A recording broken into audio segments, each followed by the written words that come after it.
Graeme, welcome. Thank you. I'm looking forward to having a good conversation with you. And before we kind of get into our conversation, do you want to maybe just give a kind of a background as to why we're even speaking right now? Kind of what you do and why we're speaking. Yeah, it's an education connection. We kind of had a small conversation on LinkedIn about education. So one of my roles in life is a secondary school teacher of business education. And I'm developing this resource to help business teachers bring the subject to life. So basically recorded short little videos with different businesses, could be you guys, to create a little 5-minute video about a particular topic in a business course. I also write a case study with questions and activities which teachers can use in the classroom. So when I saw your business stories, I thought, that looks kind of quite similar. Could be a bit overlap, could be a bit networking, because I do feel that kind of video, not that it's new, but I think it's a growing way to educate. Kids are used to scrolling on their phones, and not that people are not using video in the classroom already, but I just thought there's an opportunity there. But also, quite genuinely, it's a kind of frustration as a teacher. You always try to find a little nugget somewhere on YouTube, or you'd love to invite a guest speaker in, but for lots of boring logistical reasons, that's not always possible. So I thought, well, why don't I kind of try and do the same thing myself, like record videos, which we can use in the classroom. So I chatted it through with a few people. I thought, I did a bit of market research, obviously, practice what I preach.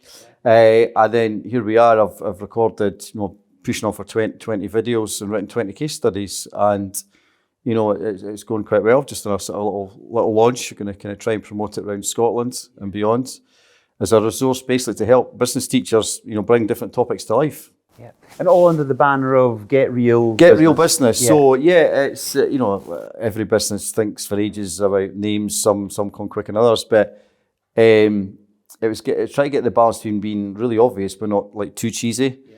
I'm not saying I've got it right, but get real. So bringing it to real, and the reason for the sort of hyphen business is that although I'm not a specialist in anything else apart from business, don't ask me to speak French or history or geography, but I feel there's some potential. You could do get real geography, get real history, get real maths. So you're bringing concepts and these subjects to life by speaking to people who are, inverted commas, doing geography, doing maths, or elements of the curriculum in their job, and therefore there's a relevance to that, and hopefully it does bring the subject to life. So without getting ahead of myself, there is some growth potential apart from Get Real Business, but that's the starting point, and we'll kind of walk before we can run. Yeah, brilliant. Well, certainly, because we've got the post here that was our initial connection, and we were just announcing the fact that we'd done 30 episodes of Edinburgh Business Stories, which is a podcast that we've loved doing so far. Yeah, it's been great. Some really incredible businesses across Edinburgh. And so, then you reached out and said maybe there's a bit of collaboration that we could do there. So I like that. And then, so there was a number of links here for me. So the first one is the way, when we did speak, you talked about how do you take a theory or a theoretical lesson, but make it actually real for people. Yeah. And that's a way that I like to communicate with my clients as well. It says if there's a lesson to teach, then actually let's get a clip on YouTube, which might only be a couple of minutes, but it really just lands the point quite quickly. So, we were in tune that way. And I know that, Alex, you've got background in kind of youth work and development as well. Yeah, I think, what you're looking to do. My wife's a teacher. She's constantly looking for resources to be able to, I think back to my school days, it's like, you get so stuck in the theory. Like I was not a theory guy. Like I didn't want to sit and learn. I was always going, it's like, how do I apply this? Yeah. Like I remember saying to my maths teacher, like, when am I ever going to need to know how to work out the angles of a triangle? When would I ever need, and so I think, this concept and what you're bringing to life is that idea of saying like, this goes beyond the textbook. This goes look at it being truly executed in the real world. Absolutely. No, I think execute's quite a good word, and some topics are quite so abstract, and they are generally quite theoretical. So there's certain topics on my hit list, if you like. So it'll be great if we could speak to business X about topic Y, and hopefully that would, as I say, bring the subject to life. So I feel there's kind of potential in it. Like any business person, you think you've got the latest greatest thing. The feedback's been pretty positive so far. Education is going to have to evolve in lots of ways. The biggest change I've noticed in my 25 plus years teaching is the sort of attention span, and there's a lot of kind of reasons for that, and therefore kind of things that are much more short and sharp, and you've got more variety in your lessons. It's not just sort of one sort of thing. When I'll class this all together loosely in our age bracket, but I'm sure I remember school being quite traditionalised and teacher at the front talking an awful lot.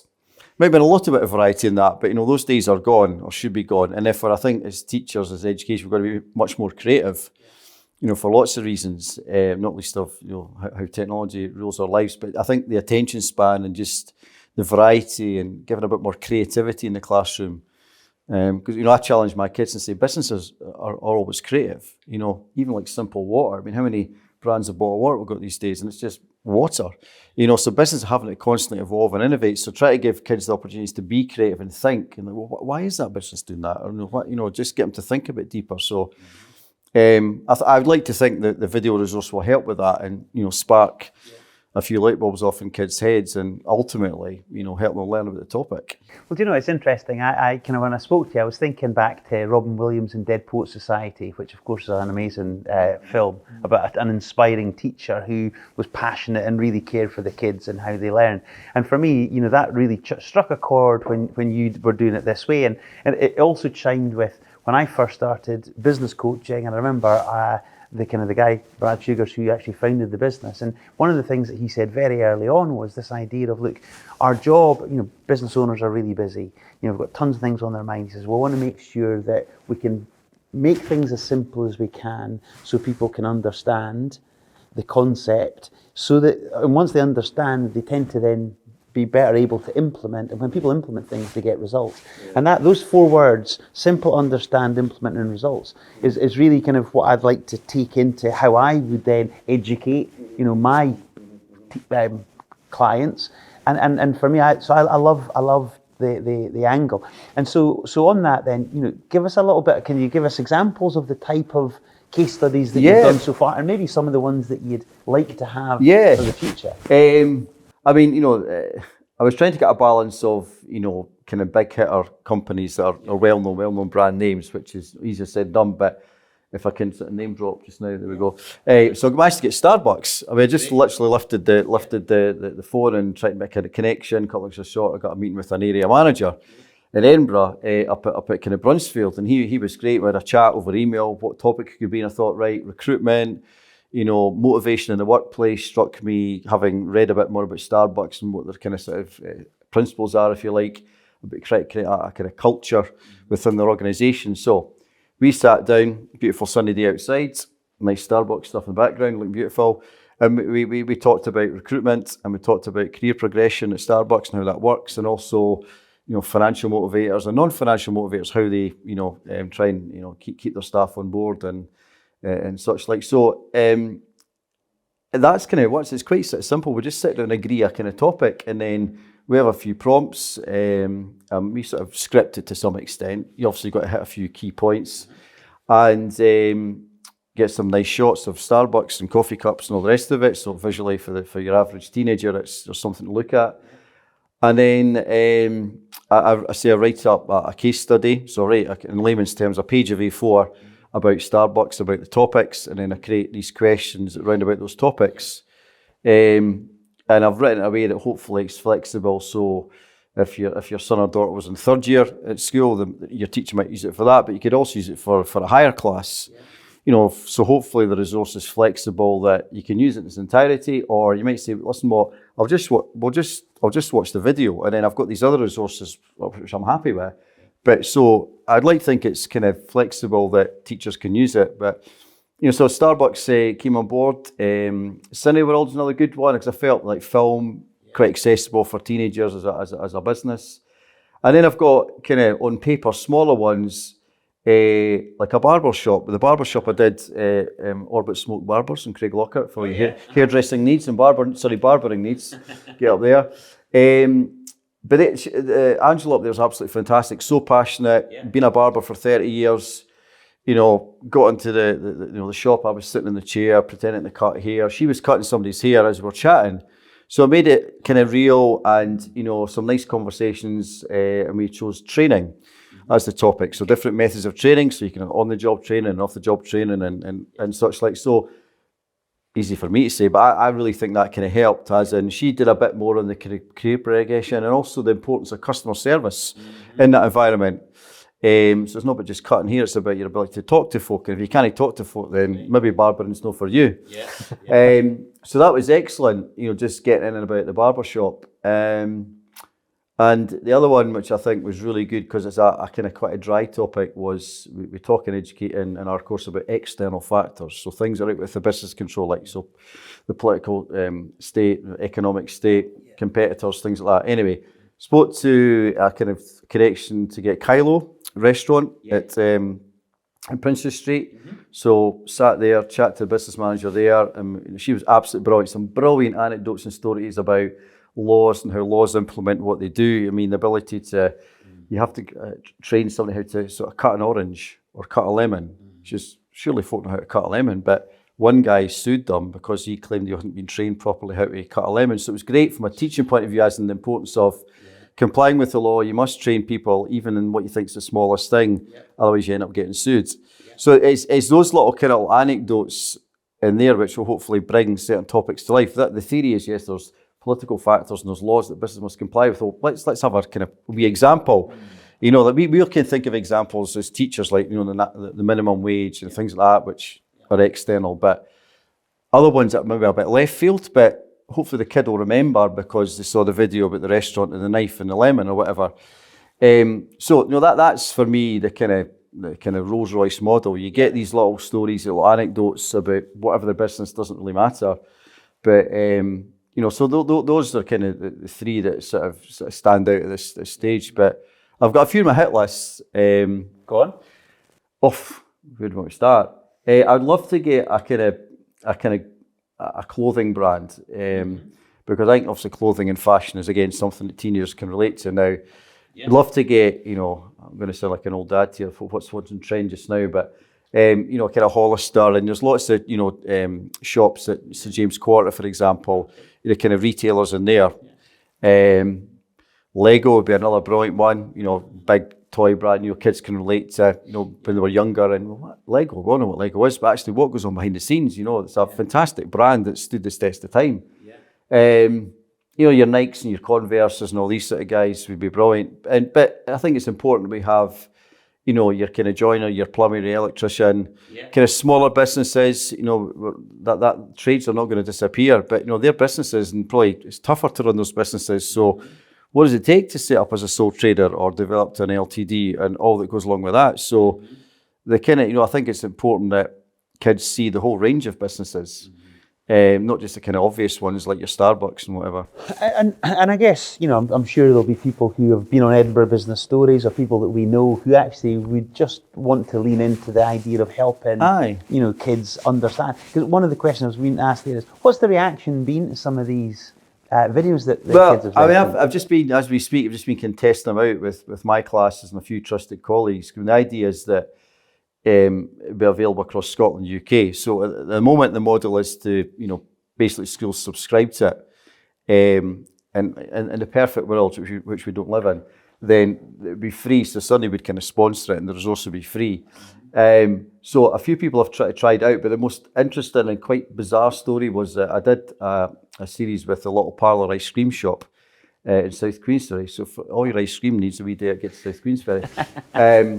So anyway, did 4 videos on them on what we call the marketing mix, which everyone will know is based around about 500 words that begin with the letter P. But in education, we focus on 4 Ps.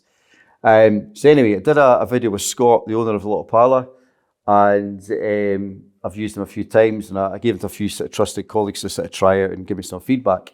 So there's a school in the north of Scotland who I know the guy who teaches up there, and he used them, and he said, "Oh, these are great." And then in the Easter holidays, a few weeks ago as we speak, just now, I got a WhatsApp message from Scott, the owner of the little parlour, goes, "Graeme, you never guess what's happened. There's 2 boys who I think in 3rd year had come down for the north of Scotland in their Easter holidays, not with their parents, themselves, and had popped into the little parlour." And it's all we've used this in class. You're going like, that is just bonkers, right? Great, like 3rd years have come down to the Easter holidays, a wee day trip to Scott's going, this is like great. And the teacher messaged me via Twitter, goes, Graeme, you know what happened? I said, funny enough, I do know that, because Scott for a lot of parlour told me, but he go, mate, that's like, you couldn't script that. I mean, the kids have, well, clearly had an impact. made a connection, and they've made a trip down to South Queensferry. So, that's very unusual, but nice story. Yes. So, And how have teachers then, how are they seeing it actually in the moment in the classroom? Like, what's the engagement like there?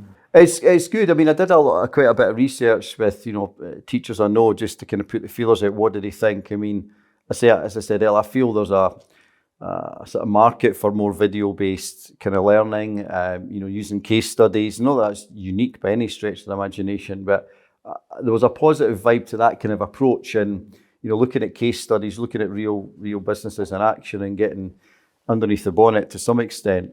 So the feedback's been great from teachers so far, and I'm about to kind of sort of try and properly launch it across Scotland and beyond. And so what's the kind of the requirement then for these businesses? What would they have to do? Do they have to square away a day for you, or are we talking about half an hour? And the ones I've done so far, I mean, obviously there's a bit of emailing back and forward, a wee Zoom call just to sort of chat through what we're doing, but the actual recording, it's quite similar to what we're doing just now. We've agreed a topic, and the conversation, we'll edit down to kind of 5-10 minutes, but the actual time would be around about an hour. Right. We'll do the interview, get some nice shots of the factory, the shop, or wherever we are, so that, the 5-minute video looks really good. So, face to face, it's around about an hour of that, and then we go away and edit it, and I write it up, and then I send the business the case study if they're happy with what I've written.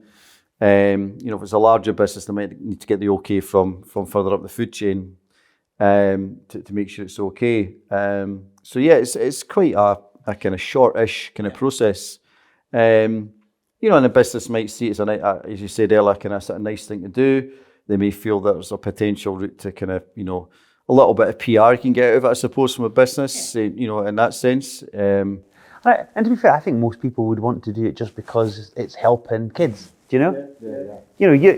If I look at you personally, you're an avid learner. Your team as well. You have kind of regular learning days and book clubs and all that kind of stuff. I'm in the business of kind of teaching, and so I think most people, we want to support that for sure, right? Yeah. So I guess maybe just is there anything to say kind of to wrap up? Because I'm maybe going to look to the camera and just put a request out for people. But any last points to make? No, I mean, I'd be delighted if anybody wanted to get on board and be a featured case study. If somebody wants to give up their time to have a little interview and be part of it, that'd be absolutely super. I've said it a few times already. The purpose and the goal is to sort of bring the subject to life. And there's a wee bit of signposting for careers. I mean, a lot of kids, you ask any average teenager, what do you want to do when you grow up? I don't know.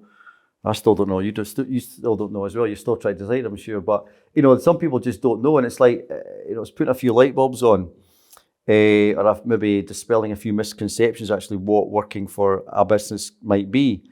So if we can do a wee bit of kind of career education on the side, that'd be kind of fantastic. But the ultimate goal is, to make the learning even more relevant. That's hopefully what we're going to do. Great. Well, I couldn't have said it better. If you are a local or a national business that wants to put a few light bulbs on for the kids of Scotland, then get in touch. All right. Super. Thank you very much. Amazing. Thank you.